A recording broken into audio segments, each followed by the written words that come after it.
VIP voice இன் police. இது police பொதுமக்கள் நல்லுறவுக்கான. அனைவருக்கும் வாய்ஸ் இன் போலீஸ் உங்கள் விஐபி வணக்கங்கள். அப்புறம் இந்த டிஎன்யூஎஸ்ஆர்வி தான்ப்பா, டிஎன்யூஎஸ்ஆர்வியினுடைய பிஎஸ்டிஎம் குறித்து இதற்கு முந்தைய பல பதிவுகளில் போட்டிருந்தான். ஆனால் அந்த பிஎஸ்டிஎம்மில் டிபார்ட்மெண்ட்டுக்காரங்களுக்கு கொடுக்கறதுக்கு எங்கனே தடை இல்லைங்க அப்படின்ற மாதிரி இந்த 2026 அமெண்ட்மெண்ட் ஆக்ட் கூட ஒன்று கொண்டு வர்றீங்க இல்லை, அந்த அடிப்படையிலலாம் நிறையா பேசிட்டான்.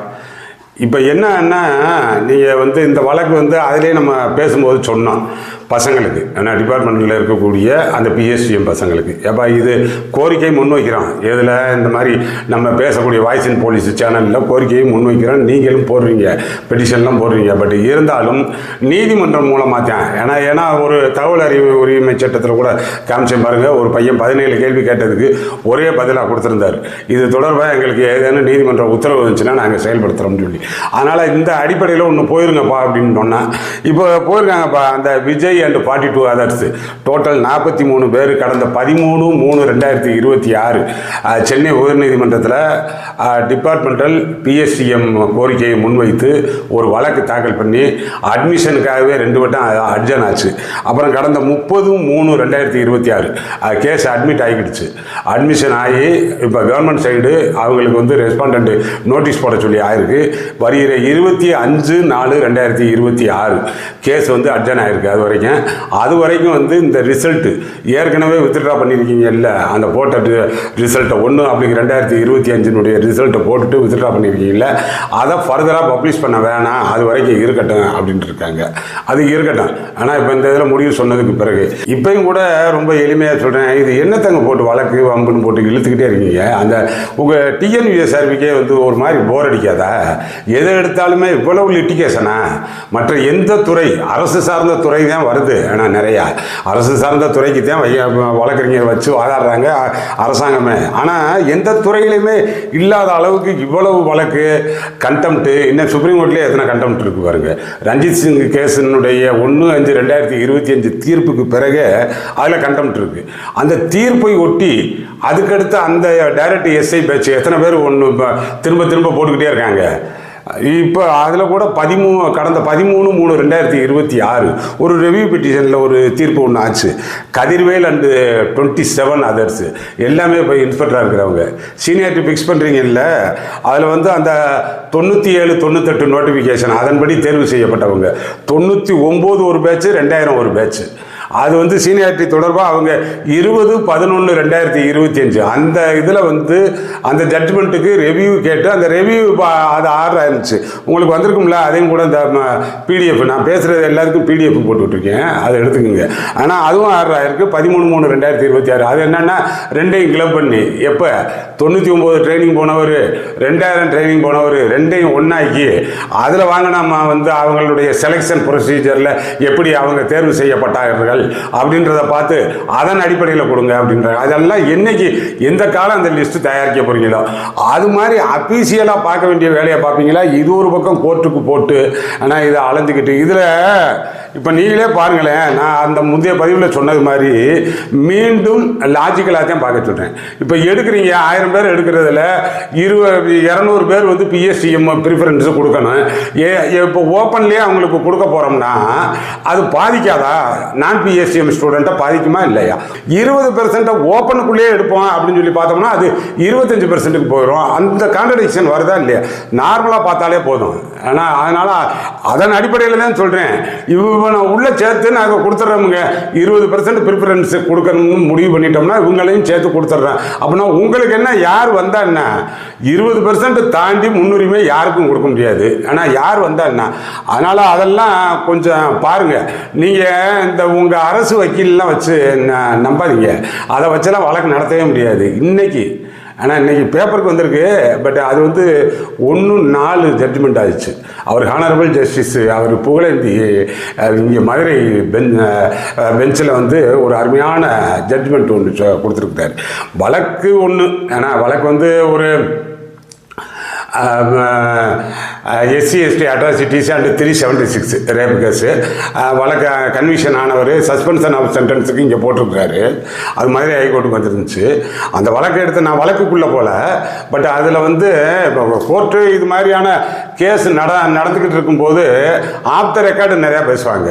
இப்போ நான் சொல்கிற மேட்ரு வந்து ஆஃப் த ரெக்கார்டு கூட கிடையாது. ஆனால் அவங்களுடைய கமெண்ட்டு சும்மா வந்து ஆர்டினரியாக சொந்த கருத்து அப்படின்னு வெளிப்படுத்துவாங்க. அதெல்லாம் கிடையாது. ஜட்ஜ்மெண்ட்லேயே பதிவாயிருக்கு. ஜட்ஜ்மெண்ட் உங்களுக்கு போட்டிருக்கேன் பாருங்கள். அதனுடைய 11வது பாராவும் 12வது பாராவும் ரொம்ப முக்கியம். அதனுடைய தமிழ் ஆக்கம் மட்டும் சொல்லிடுறேன். அதுவும் வந்து போட்டிருக்கேன் நான். பாதிக்கப்பட்டவர்களை பாதுகாக்கும் கடமை அரசுக்கு இருக்கிறது. தகுதி அடிப்படையில் அரசு வக்கீல்கள் நியமிக்கப்படாமல் ஆட்சியாளர்களுடன் நெருக்கமாகவும் விசுவாசமாகவும் இருப்பவர்களுக்கு இந்த பதவிகள் வழங்கப்படுகின்றன. அதாவது தேர்தல் நேரங்களில் போஸ்டர் ஒட்டும் நபர்களுக்கு கூட இது போன்ற பதவிகள் வழங்கப்படுகின்றன. இது போன்ற நபர்களுக்கு வழக்குகளை திறமையாக நடத்த தேவையான சட்ட நுணுக்கங்கள் இருப்பதில்லை. அரசு வக்கீல்களாக நியமிக்கப்பட்ட பின்பு கூட அவர்கள் தங்களது தகுதிகளை வளர்த்து கொள்ள முயற்சிப்பதில்லை. இதன் விளைவாக வழக்கில் சம்பந்தப்பட்டவர்கள் பாதிக்கப்படுகின்றனர். இந்த விவகாரத்தில் அரசு வக்கீல் நடவடிக்கை உள்நோக்கத்துடன் இருக்கிறதா அல்லது அவருக்கு உண்மையிலேயே சட்ட அடிப்படை அறிவு இல்லையா என்ற சந்தேகம் எழுகிறது. இப்படின்ற சொல்லிட்டு போறாரு. ஃபுல் ஜட்ஜ்மெண்ட் வேணும்னா பிடிஎஃப் எடுத்து பார்த்துக்குங்க.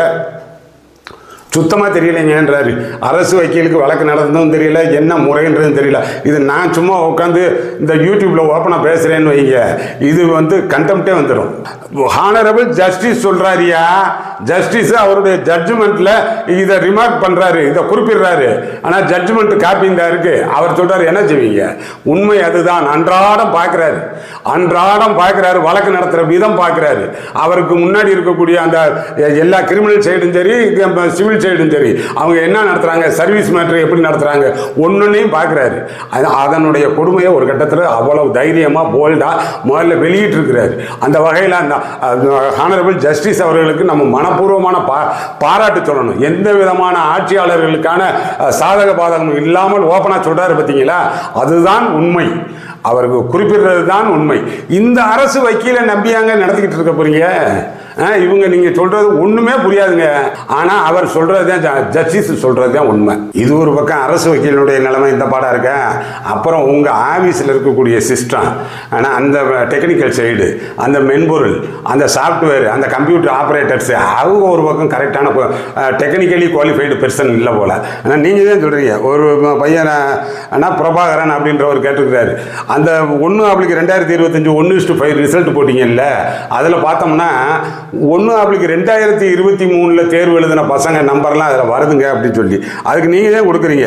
எங்கள் அலுவலகத்தில் அந்த மென்பொருள் பிழை காரணமாக 27/1/2026 அன்று வெளியிடப்பட்ட 2025ஆம் ஆண்டுக்கான உதவி ஆய்வாளர் எழுத்து தேர்வு முடிவுகள் திரும்ப பெற பெற்றுள்ளது. எனவே இந்த பிழை சரி செய்யப்பட்டு எழுத்து தேர்வுக்கான முடிவுகள் விரைவில் வெளியிடப்படும் அப்படின்னு சொல்லி 24/3/2026 இது போட்டிருக்கீங்க. அப்போ ஆபீஸில் இருக்கிற சிஸ்டம் சரியில்லை, அதை எடுத்து பண்ற அந்த டெக்னிக்கலி குவாலிஃபைடு பெர்சன் அவங்க ஆள் கிடையாது. கோர்ட்டுக்கு வந்தோம்னா கோர்ட்டில் தகுதி இல்லாத ஆட்கள், வால் போஸ்ட் ஓட்டுற ஆள்னா வக்கீலா வந்துட்டீங்களாப்பான்னு சொல்லி ஜஸ்டிஸ் ஆதங்கப்படுறாரு. ஆனால் வால் போஸ்ட் ஓட்டுனா போதுமா, அதுவே உங்களுக்கு தகுதியா அப்படின்னு சொல்லி கேட்கிறாரு. ஆனால் ஆளுங்கட்சியினருக்கும் எந்த கட்சியா இருந்தாலும் சுருக்குன்னு தைக்கிற மாதிரி சொல்லியிருக்கிறாரு. ஒரு இதுவும் தெரியாம எங்களுக்கு பிடிச்ச இதா அப்படின்னு சொல்லி. இப்போ எப்படி இதில் வச்சு மாரடிக்கிறது? எப்படி இங்கே இந்த வழக்கு நடத்த தெரியல, ஆனால் நீங்கள் இப்போ அறிவிப்பு வந்த உடனே வந்து வழக்கு வந்துடுது. எப்படி நீங்கள் சொல்றதா அவங்களுக்கும் புரியலை. அப்போ என்ன செய்யலாம்? நீங்களே வந்து உங்களுக்கே வந்து ஐபிஎஸ் அதிகாரி லெவலில் இருக்கும்போது எவ்வளவு அனுபவம், எவ்வளவு இதை பார்த்துருக்கேன், இவ்வளவு லிட்டிகேஷன் வரணுமா கோர்ட்டுக்கு? இது நார்மலானது. இந்த 2026 ஜட்ஜ்மெண்ட் பார்த்தோம்னு வைங்க, அப்படியே வந்து அரசே ஒத்துக்கிடுது. அதுக்கு அடுத்த வேலைக்கு போகலாம், நம்ம வந்து அடுத்த சம்பள படிநிலை உயருதுன்னா அதுக்கு போகலாம்னு கான்ட்ரோலாக இருக்கிறவன் அடுத்த படிநிலைக்கு உயர்றான்ல, அதுக்கு அனுமதிச்சிட வேண்டியதானே. நம்ம இதிலே டிஎன்பிஎஸ்சிலே அனுமதிக்கிறாங்களாம்ல. கேளுங்க, நம்ம இதிலேயே வந்து டிஎன்யூஎஸ்ஆர்பி செலெக்ஷன் எஸ்ஐயா இருந்தவர் யாரோ ஒரு நம்பர்லாம் கொடுத்தாங்க. ஆனால் அவர் குரூப் 1 எழுதி டைரக்டர் டிஎஸ்பிக்கு இந்த பிஎஸ்டிஎம் காமிச்சு ஆல்ரெடி எஸ்ஐ சர்வீஸில் இருக்கிறாரு, குரூப் 1 எழுதுறாரு, பாஸ் பண்ணுறாரு, பிஎஸ்சிஎம் கோட்டாவில் உள்ளே போகிறாரு. அப்போ டிஎன்பிஎஸ்சி அட்மிட் பண்ணுதில் ஒரே தமிழக அரசுக்கு கீழே இருக்கக்கூடிய அந்த வேலை வாய்ப்புக்காக பணியமர்த்தக்கூடிய ஆணையங்களுக்குள்ள அவர்களுக்குள்ள இந்த வித்தியாசம் எப்படி நீதிமன்றம் ஒத்துக்கிடும்? அதெல்லாம் எடுத்து கொடுக்க சொல்லியிருக்கேன். இந்த உங்களுக்கு 25/4/2026 வருதுலப்பா, அதெல்லாம் எடுத்து போய் கொடுங்க உங்கள் பெட்டிஷனர் கவுன்சில் மூலமாக. ஆனால் உடனே சொல்லிடுவாங்க இதில் கொடுக்குறதுல என்னங்க உங்களுக்கு இதுன்னு சொல்லி. அதனால் நீங்களே பாருங்கள். அதுபோக நம்ம இந்த பிஎஸ்சிஎம்க்கு தொடர்ந்து ஆதரவாக பேசுகிறோம் அப்படின்றதுல அந்த நான் பிஎஸ்சிஎம் ஸ்டூடெண்ட்டாக இருப்பீங்க. ஆனால் அவங்க கூட ஒரு சிலர் என்கிட்ட ஃபோன்லேயும் கேட்டீங்க, இந்த கமெண்ட்டில் கூட போட்டிருக்கிறதா சொன்னாங்க. ஆனால் அதில் நீங்களே ஏற்கனவே பிஎஸ்சிஎம்க்கு எதிராக பேசுனீங்களே அப்படின்னு சொல்லி. எதிரானா என்ன சொன்னேன் நான்? ஆனால் தமிழ் படித்தவர்கள் கூடாது அப்படின்னா மேலான தமிழ் மீதான தனியாத அவ்வளோ ஆர்வம் உள்ளவன் நான். ஆனால் அதனால் அதுக்கெல்லாம் எதிர்பார்த்து சொல்ல மாட்டேன். அது என்னென்னா இந்த ஆக்டே உங்களுக்கு 2010 வந்தது. 7/9/2010 ஆக்ட் வருது. அப்புறம் அப்படியே தானே ஜிஓஎம் இந்த ஆக்டில் இருக்கக்கூடிய செக்ஷனே வெறும் 10 தான். 10 செக்ஷன் தான்ப்பா. 2010 வந்துச்சு, 10 செக்ஷன் தான் இருக்குது.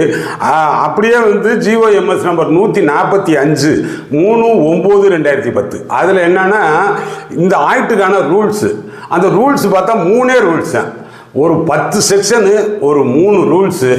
ஏன் அந்த அப்பியர் ஆகிற ஆஸ்பிரண்ட்டை போட்டு ஒரு 15 வருஷமாக படாத பாடுபடுத்துறீங்களேயா?